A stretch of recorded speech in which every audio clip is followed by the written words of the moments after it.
आच्छा जोंहा क'क्राझार जिल्ला बर' थुनलाइ आफादनि 51थि बोसोरसालिया जथुम्माखौ जोंनि बिसमुरि ओनसोलनि बासबारि गोजौ फरायसालियावहाय 20 आरो 21 डिसेम्बराव साननैनि हाबाफारि लानानै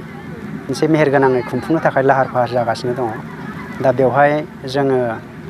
गाबोनजों आरो समफोरजों बेवहाय माखासे गोग्लैसोनाय जे सोलोंथायाव गोग्लैसोनायनि थाखाय जिल्ला आफादा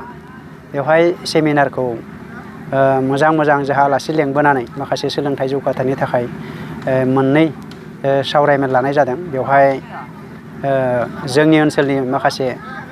सात्र साथ्रिफोरजों लोगोसे गोरों गोरा मेलेमजिबि बिथांमोनखौ लानानै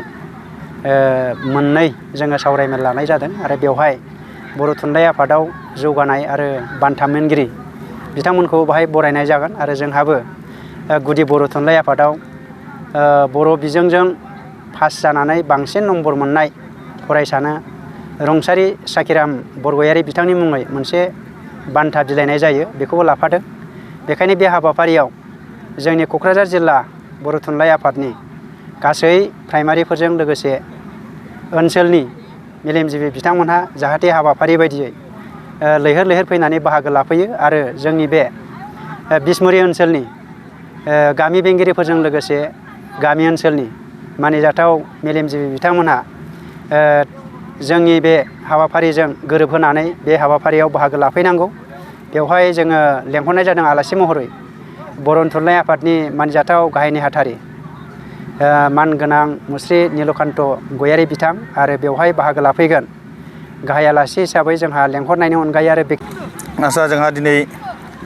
बे क'क्राझार जिल्ला बर' थुनलाइ आफादनि खुंगा 51थि बोसोरसालिया जथुम्माखौ जोंनि बिसमुरि जे गुदि बर' थुनलाइ आफादनि सिङाव थानाय बासबारि गोजौ फरायसालियाव जोंहा साननैनि हाबाफारिजों जोंहा 20 आरो 21 अक्ट'आव जोंहा खुंनो लानाय बे हाबाफारिया दिनैसिमाव जोंहा 3थिम जाजोब्बाय। दा बेवहाय जोङो बानजाय आफादनि नेहाथारि आरो आफादगिरि जानानै जोंहा दिनै जोङो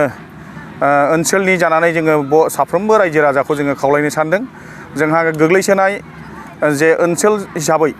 जोङो गासै फरायसा फरायसुलिफोरखौ लानानै आरो गासै फोरोंगिरि आरो गासै ओनसोलनि जे सानसुमै मेलेमजिबि बिथांमोनखौ लानानै जोङो मोनसे गोनांथार सावरायमेलजों लोगोसे जे फुंखा सुबुं महरै जोङो लाबोनो थाखाय जोङो आखायाव लादों। दा साननैयाव जोंहा गाबोन जागोन जोङो थुनलाइयारि बादायलायनाय 20 अक्ट'खालि आरो 21 अक्ट'खालि जोङो गासै जे गेवलां मेल जानायनि सिगां जे SMCनि गासै आफादगिरि आरो नेहाथारि आरो गासै सोद्रोमा बिथांमोन मोनफ्रोमबो गामिनि आरो बेजों लोगोसे फरायसा फरायसुलिफोरखौ लानानै जोङो फुंखा सुबुंखौ लेंहरनाय जादों। दा बे आलासि महरै लेंहरनायाव जोंहा दङ क'क्राझार जे क'क्राझार इउनिभारसिटिनि जोंहा मानगोनां जे रेजिस्ट्रार जे डक्टर सुबुं दिमासा दैब्रां